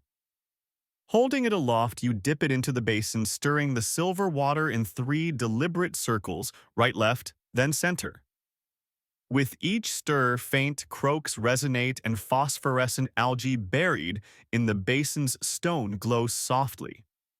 Mainstream fact: 2 luminescent algae have been used throughout history to create living light effects, though no record confirms their use in Dionysian rites. Yet here, the algae pulse in time with your movements, lending a living heartbeat to the invocation. A single bullfrog steps forward larger than the rest, its eyes gleaming. It pads to the basin's lip and croaks a low, sonorous tone that vibrates through the earth. The other frogs join, building a layered chorus, a wave of sound that lifts the hairs on your arms. Fringe tidbit 2: some cult fragments assert that this bullfrog was considered the high croaker, a sacred intermediary vested with Dionysus's breath. Its call was said to bridge mortal voice and divine echo. You shiver at the thought. 3 jokes thread through: if that bullfrog had a TED Talk, you'd listen. Credentials, high croaker, PhD in ribbit studies, and hope it doesn't charge for speaking engagement. The levity steadies you as the frog's symphony swells. You set down the stirring rod and join the chorus. A soft, uncertain croak that merges with theirs, forming a human-frog invocation. The moon flickers, clouds drifting past in silent procession. With each croak, the basin's surface ripples and glows brighter light, pulsing outward until you feel it suffuse your chest. Mainstream fact 3: sound-induced luminescence. Though rare, can occur when certain compounds respond to vibrations, converting acoustic energy into light. In mythic terms, this is Dionysus's laughter made visible. As your croak melds with the amphibian choir, a hush falls. The elder oaks seem to lean in their leaves, whispering. You see, etched into the basin's wet stone floor, concentric circles that bracket a central rune, a stylized grape and frog entwined. You crouch to trace it with your fingertip. Fringe tidbit 3: hidden commentaries claim this rune was the seal of the vine, granting those who invoked it sight beyond sleep, letting them glimpse the god's dream world. Historians still argue whether the seal ever held true power or was purely symbolic. 3 jokes: spring seal of the vine, now 50% off at your local oracle shop. No returns after midnight policy, and batteries not included but frog energy assured. The jokes light your spirit as you prepare for the climax. You rise as the chorus reaches its zenith. Frogs croaking in unison. Water glowing like liquid moonlight. You feel a presence beside you, though you see no figure. The air tingles with divine electricity. Inhaling sharply, you croak once more, heart aligned with the amphibian heartbeat. Suddenly, the basin's glow surges, the algae igniting in blinding radiance that washes over the clearing. When the light fades, the frogs have vanished. The basin sits empty, save for quiet ripples. You stand alone, chest heaving, holding the memory of their chorus vibrating in your bones. Mainstream Fact 4. Momentary blindness after intense luminescence is a natural response. Your eyes adjust slowly, colors returning in soft focus. You blink, noting how the clearing has changed. Vines recede moss carpets, the ground, and the oaks seem to bow in silent farewell. You step to the basin's edge and drink once more, cupping the remaining moonlit water. It tastes of silver stars and the whisper of ancient croaks. Fringe tidbit 4. Old herbalists claim that drinking frog-invoked water under moonlight could cure insomnia, granting serene dreams. You feel your eyelids grow heavy as a soft drowsiness rolls through you. 3 final jokes drift in as you lean back against a mossy stone. If frog magic really worked, you'd be asleep already. I hope this counts as approved napping. And if you see frog footprints in your dreams, don't be alarmed. The humor tucks you gently into reverie. Your vision blurs, and the clearing's edges fade into a soothing haze. You stand poised between wakefulness and sleep, holding the basin's carved rim as the world softens. Ahead, dawn's first pale light seeps through the trees, promising return to the waking realm. You tilt your head back, offering a silent thanks to the frogs and the god who guided them. You stand as dawn's first pale light filters through the thinning vines, your senses wrapped in the afterglow of the amphibian invocation. You probably won't survive this unless you've learned to carry nocturnal magic into daylight. The crystalline basin's rim cools beneath your fingertips, and the clearing feels both empty and full, as though the night's secrets linger in every rustle of leaf and droplet of dew. A mainstream fact surfaces. Many ancient mystery cults concluded their rites at dawn, symbolizing rebirth and the return from ecstatic union to ordinary life. You lift your head to watch rosy tendrils of sunlight inch across the clearing, illuminating crushed grape skins that sparkle like scattered jewels. Fringe tidbit: some late antique poets wrote that participants collected those skins as talismans, carrying a bit of the night's power forward. You brush a shard of skin between thumb and forefinger, its sweetness faint on your tongue. 3 light jokes left, and tomorrow these grape skins are going straight into compost. Free fertilizer courtesy of Dionysus. And if you ever need a nightlight, just scatter these around. Wooshund. The humor eases your transition from mythic reveler to morning wanderer. You step through the circle of elder oaks, now softened by dawn's gentle glow. Frogs are nowhere in sight, but you hear a distant bird crowing as if applauding the conclusion of their nocturnal symphony. You trace your steps along the path of crushed grapes and fallen leaves, recalling each scene. Damp root understories, flickering amphitheaters, crystal basins, and the final frog invocation. A mainstream fact floats up: amphibia worldwide often migrate underground during daylight hours, seeking cooler refuges, returning to the surface at night. It's fitting that tonight's chorus disappears with dawn, leaving you alone in the fading shadows. Fringe tidbit: folklore from remote Greek islands suggests that frogs sleep in hidden grottos after their sacred duties, dreaming of future ceremonies. You smile, imagining tiny frog snores echoing through labyrinthine caverns. 3 jokes hop by. I wonder if I'll see one in my dreams. Maybe I'll join their snail ushers next time. Or perhaps I'll be the human exemplar in their bedtime stories. The whimsy lightens your steps as you emerge from the undergrowth. Ahead, the path opens onto rolling hills blanketed in morning mist. Your boots leave dark prints on dew-slick grass. You breathe deeply, inhaling the earthy perfume of vineyard earth, damp moss, crushed grape, and a hint of jasmine that lingers from the jar at Smyrna. You feel both present and somehow stretched across time, tethered to millennia of ritual rumor and revelry. A mainstream fact arrives. Sunrise ceremonies were common in Greek worship, aligning mortal schedules with the gods' rhythms. You pause on a rise, watching the sky shift from lavender to apricot. Fringe tidbit obscure travelers' diaries describe morning blessings recited at vineyard thresholds, inviting a bit of Dionysus's spirit to linger in each day's first sip. You cup your hands and whisper a blessing of your own. May your grapes ever ripen sweetly, your glasses never empty, and your nights be as vivid as this one. Three jokes drift: just don't forget to water your houseplants, or they might revolt. If your coffee tastes odd tomorrow, blame the frog infusion. And here's hoping your hangover's only in mythic proportions. The laughter threads through your memory, a final callback to the gentle sarcasm that carried you here. You descend toward the sunrise-gilded valley, each step lighter than the last. Vine rows stretch below you, pruned and waiting for hands to coax new fruit. You look back once at the vineyard entrance, vines arching like welcoming arms.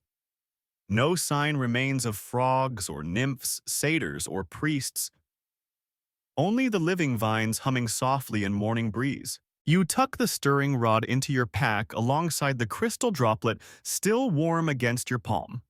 A mainstream fact settles: warmly physical mementos from rituals, tools, tokens, tinctures often helped participants recall their sacred experiences.